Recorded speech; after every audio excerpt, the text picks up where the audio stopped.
Blessed be the tie that binds our hearts in Christian love. The fellowship of kindred minds is like to that above. Whenever and wherever we gather as God's faithful people, we are giving thanks and praise for both God's infinite grace through Jesus Christ and the joy of Christian friendship and fellowship. For Christians, our thanksgiving is not a private affair between an individual and God, but a means of building up our neighbor.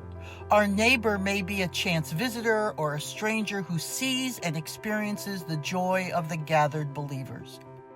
Our per capita offering is the tie that binds.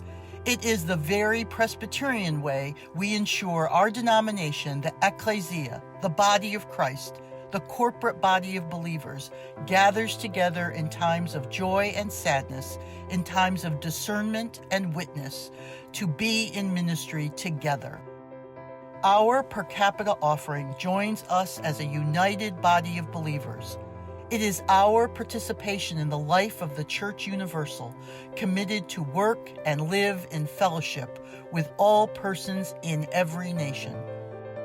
Our per capita offering is an individual affirmation that we believe and belong to this body of Christians called Presbyterian. The New Testament affirms that the Spirit acts within believers as individuals, but also for the sake of the believing community, the church.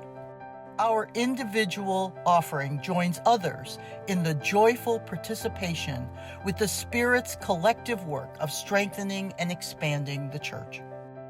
As Presbyterians, we may not always agree, but we do welcome all voices to both the decision-making table and the Lord's table, where together we discern how we will be God's people and join God's mission in the world.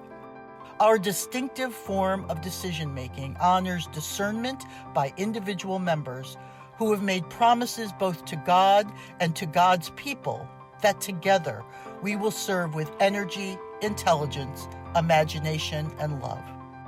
As Paul writes, to each is given the manifestation of the Spirit for the common good. When you contribute to per capita, you are saying thank you for the gift of the church, the body of Christ, that we may continue seeking together the mind of Christ, working for justice and mercy in the world, and participating in God's continual reformation of the church as we move from strength to strength, being the church together.